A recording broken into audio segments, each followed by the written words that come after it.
So yeah, some of you already know what I've been doing this month, and yeah, it's true. This month's video for Halloween is in fact the Legion of the Damned.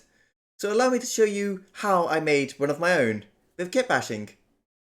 We start with the backpack as a separate sub-assembly, doing something simple as just pinning a torch onto the top of it. The torch I use is specifically from the discontinued Citadel goods, but any torch found in other kits is more than welcome, as these are more of just a main example of such Imperial demons. While any Primaris Marine is good, I used the Combat Patrol Magazine Sergeant, using the helmet from the Primaris Lieutenant and the power axe from the Vanguard Veterans.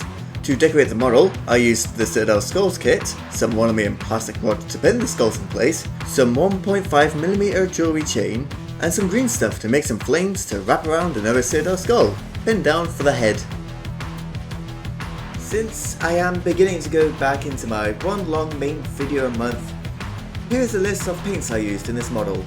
Please remember that any paints you don't have can be changed to whatever one suits your needs. To actually begin painting, I started off with some Chaos Black primer over the entire model and covered up any missing spots with Abaddon Black. Then sponge heavily on some Ashen Grey over 2/3 of the model, but make sure there isn't too much paint on the sponge when applying it.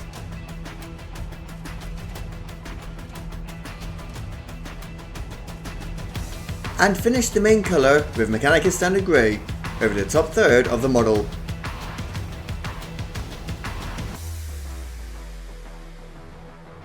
Start working on all the bones and fancy details with Dragonfang applied normally by brush.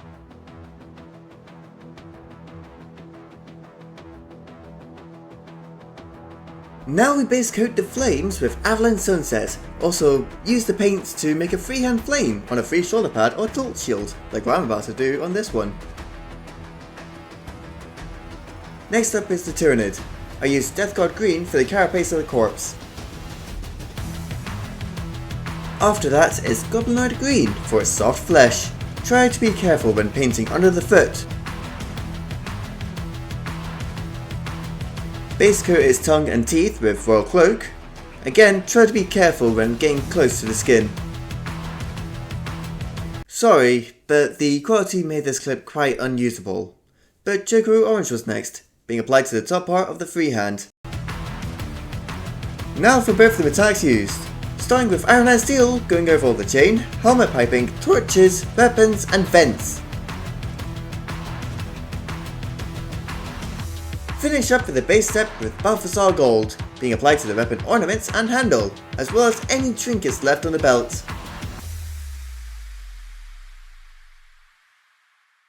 Start the shading step with some new water in the paint pot and Seraphim Sepia all over the Giant Fang detail. Null Noilers after that, going over all the steel painted objects. Try to be careful as to not allow any of the shade paints to pool.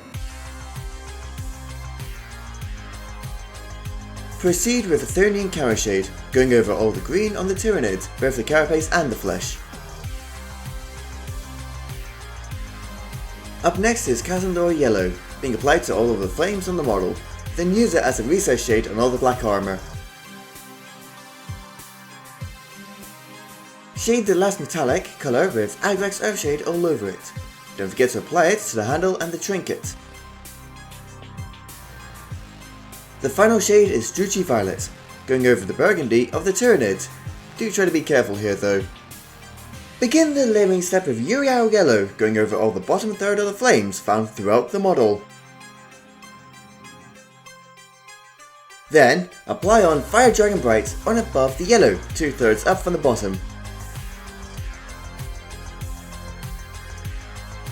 And on the top third of the flames, apply on some Evil Sun Scarlet.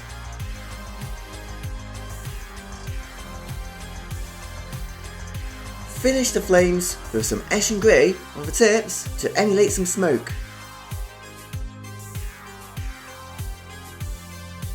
For the leather, start with a full coverage on it with Abaddon Black, then layer on some Rhinox hide to give it a black leather tone.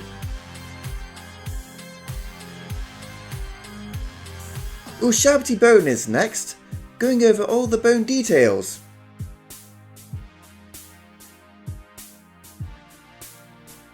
Using 4 parts water to 1 part Fire Dragon Bright, go over all the recesses around the black armor plating, as this is where all the fiery glow appears. Also put some on the nodes of any power weapons you use.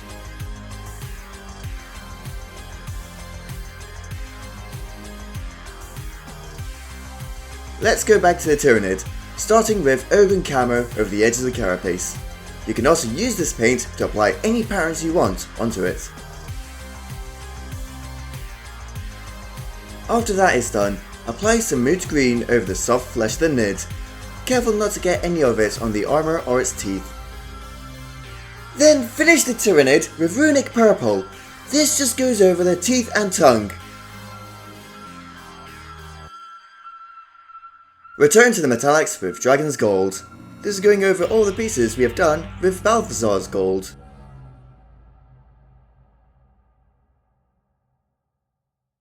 Finish up the metallics with Runefang Steel over all of the steel, including the chains and the brassiere on the backpack. Then you can actually attach the backpack onto the model.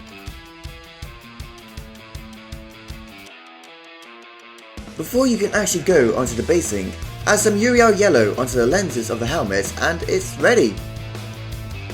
To begin the base, start with Astrogranite all over the base. Try not to apply the paint over any of the rims.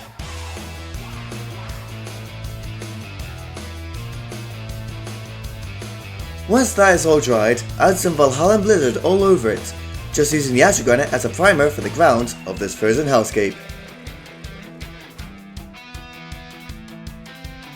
To show the frozen hellscape, add some Parallel Glacier for some visible ice trapped under the snow.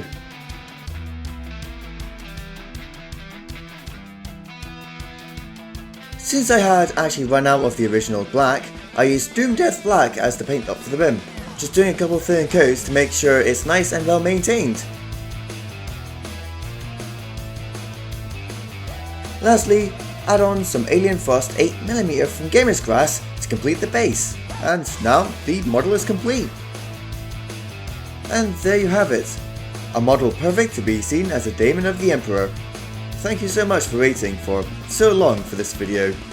It was hellish even for me at the end here. But now I have some news. I now have an affiliate link with the Scrapyard.org. I will have it in the description if you're needing to get some new dice for your next army or war game. And please do consider subscribing to me, as I have even more ideas for next month's video, and the theming near the month for that one as well, probably, once I see it.